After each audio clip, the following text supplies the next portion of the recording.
Hey, here we go. Let's see what's going on with Helmut. October comes. The German army continues its advance on Leningrad.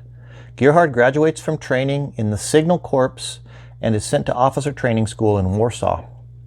The news makes Hugo as proud of Gerhard as if he were his own son. "See, Emma," says Hugo, "I told you he'd come around." This irritates Helmut. He knows Gerhard is no Nazi, even if he is a soldier. Hugo adopts Helmut. His relationship with Hugo has not improved, but Helmut knows having Hugo's last name, Hubner, will have its benefits.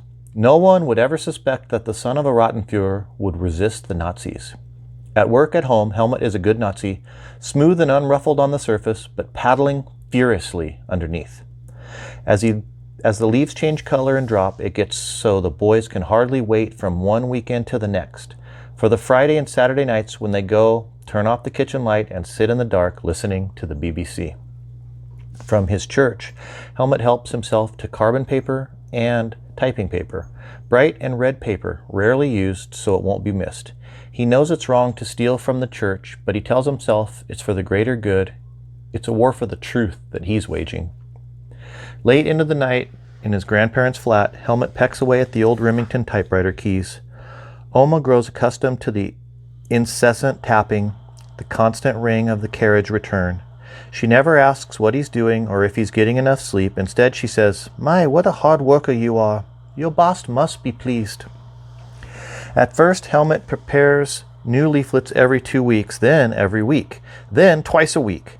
At night, the boys leave them in telephone booths, mailboxes, even tacked to bulletin boards in tenement hallways, right next to official Nazi government notices announcing meetings such as, "Tomorrow, home evening with party comrade to discuss air raid wardens." As time goes by, the boys feel new confidence at how easy their plan is working.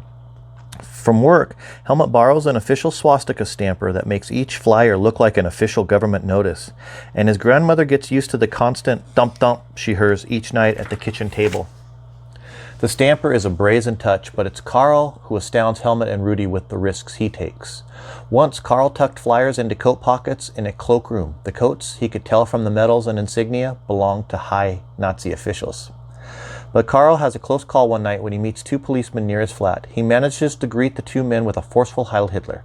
The policemen question him, demand to know why he is out past curfew, but Karl explains he was visiting a friend in Reimschule.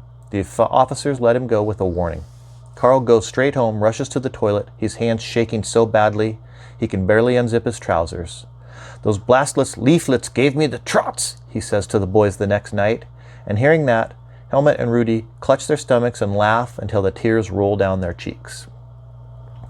It would have been easy to leave the leaflet campaign at that, at mailboxes and telephone booths and tenement hallways, but the war takes a dark, unexpected turn in early December when the Japanese bomb Pearl Harbor.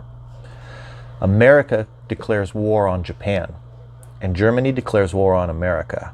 This makes Hugo crabby and sour. "Roosevelt has his war now," he says. "Thanks to his Jewish advisors. It's all the Jews' fault, you know. All part of their plan to destroy the German Reich." But just as quickly, Hugo catches himself and his gloom disappears. "We've got the best army in the world. Someday, after we've beaten them, we'll visit America, my boy. We'll see that Wild West you like so much." And then something else happens that agitates Helmut, that makes him all the more determined to wake up the people of Germany. Brother Vorbs returns. It's late December, and the morning light is gray as Helmut heads to the Bieber house.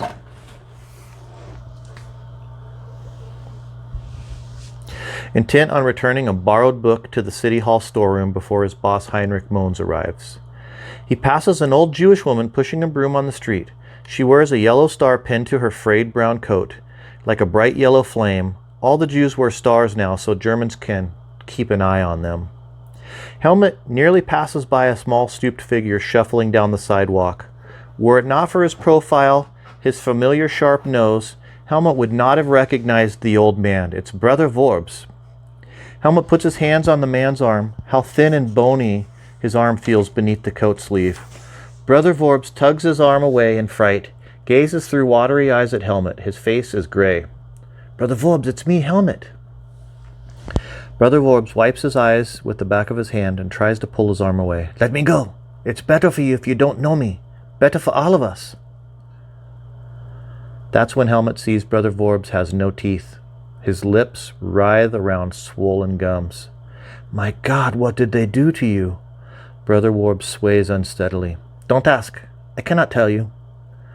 Helmut decides to return the book later, at lunch perhaps, or when he's sent on another errand to file papers.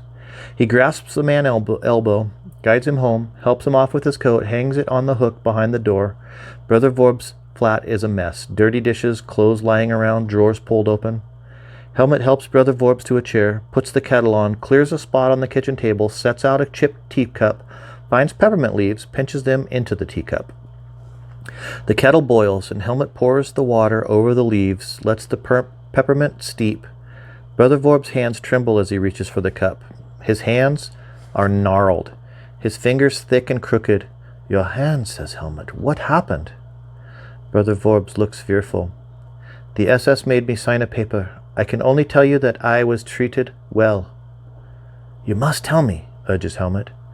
Brother Vorbs lowers his voice to a whisper, tells Helmut about the concentration camp, about the starvation rations, the guards, the punishments, how he was stripped naked, forced to stand outside knee-deep in the snow, how the guards poured water on his hands, let them freeze, and then hit his hands with a club to warm them up, he says. Broke all my fingers. Helmut touches the rough skin, the twisted fingers. Never has he witnessed such inhumanity. Fury burns inside him as he imagines the old man's pain. The Nazis are monsters. How can they get away with torture? The Gestapo are above the law, says Brother Vorbs. Whatever the Führer wants is legal, no matter how inhumane. Hitler himself says so. When the Gestapo question you, you'll admit to anything just to get the pain to stop. They're monstrous bullies, says Helmut. The way they terrorize the weak, surely there's something we can do. We must pray for those who hate and persecute us, says Brother Vorbs. Pray for them? That's impossible. I hate them. You cannot repay evil with evil, says Brother Vorbs. God loves us all. He does not love us more than he loves our enemies. He takes in the old man's stooped shoulders, the pain behind his eyes. Gone is Brother Vorbs' spirit. Gone is the old man Helmut loved, shouts and all, and in his place, a broken man. Helmut wishes he could stay longer, but knows his boss will ask questions. He stands, slips his arm around the man's thin shoulders. God bless Brother Vorbs. I'll visit you again soon. It's best if you don't. Helmut plunges his arms through his coat sleeves, jams his hat on his head. He flings his arms as his feet pound the sidewalk. With each step, he sees images of Brother Vorbs' hands. By the time Helmut reaches the Bieber house and returns to borrow a book, the words to another pamphlet have formed in his head. He carries the words with him all day, letting them sort themselves into phrases, coming together, drifting apart, tumbling over onto themselves, settling into sentences and paragraphs. That night, as soon as the supper dishes are cleared and Oma and Opal are safely in bed, Helmut sets out the typewriter. He inserts carbon paper in the cartridge and rolls it in place. Brother Vorbs, his toothless gums and his gnarled fingers, soldiers dying in Russia, his grandparents, the neighbors hunkered in air raid shelters as bombs fall, burned out Jewish businesses and synagogues, the lies, the deception. He can't shake the images, his anger. He must be willing to give up safety and comfort for freedom. That's what Heinrich Mann said. Helmut's fingers fly over the keys, and by midnight he has a stack of new leaflets. He expects to feel satisfied, but doesn't. The Nazis can't get away with these things. The world has gone mad. It's time to think bigger, to escalate the pamphlet program, to enlarge his circle so that more Germans can learn the truth. There's no time to lose. What will the Nazis do next if no one stops them now? Another Christmas comes and goes, and the holiday feels gloomier than ever. Karl's away visiting an aunt who lives on a farm in Ludensland in order to bring home some food for his family. In the city, food rations have grown more meager. Coupons are needed for everything from flour to shoes, and yet the Nazis continue to press for war and donations. More woolen clothing for the soldiers and German marks to buy cannons, tanks, and airplanes. Helmut attends a church dance on New Year's Eve but doesn't enjoy himself. All he can think about is the war and his pamphlets. Dances feel like a waste of time. He can't afford to lose time. Still, he must practice caution.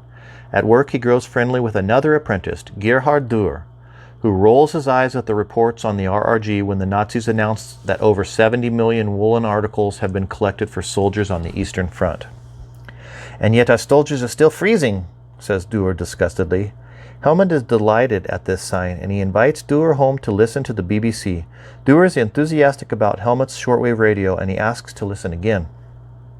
After several more visits, Helmut grows more secure of Duer and shows him the last pamphlet titled, "I've Figured Out Everything." Duer reads the pamphlet aloud. "It's been 1 month since German radio and newspapers boasted the results of the clothing drive. Over 70 million articles of clothing. But where is this clothing? The soldiers on the Eastern Front and the soldiers in the far north haven't received them. They do not write home about it. Only that they are freezing, freezing, freezing. They are waiting in vain for warm winter clothes." Duer grins at that last sentence. "Only time will tell if the Nazis have swindled the German people out of their woolen and furs." He looks at Helmut. "This is amazing. Whoever wrote this has the guts to say what everyone is thinking." "I wrote it," Helmut says proudly. "It's a chain letter." Duer whistles softly, looks at Helmut with keen admiration. "Listen," he says in a low voice. "I know 2 printing apprentices in Kiel. They can be trusted to print pamphlets, hundreds of pamphlets, after hours." Helmut can scarcely believe his good fortune. A printing press. His mind dances with the thought. Hundreds, maybe thousands of leaflets scattered throughout Germany. A few days later, in January, another good sign comes during a class for Bieberhaus apprentices. Helmut spots Werner Kranz jotting down French vocabulary words and grows curious. He wonders why Werner is so interested in the French. Perhaps Werner feels sympathy for the 2 million French prisoners of war that the Nazis have forced into labor in Germany. It's no secret that the French hate Hitler for what he has done to their country. An idea takes root.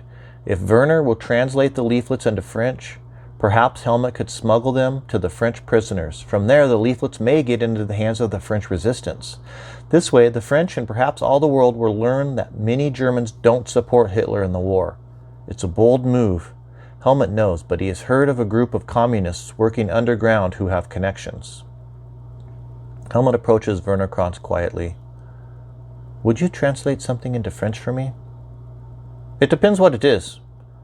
"First you must promise not to say anything." Werner narrows his eyes. "First you must show me." Helmut won't show him, not without a promise. He sticks his hands in his pockets, walks away whistling. He can feel Werner's curiosity. That's good. Let his curiosity simmer. Sounds like Helmut's getting a little risky. I'll talk to you guys later.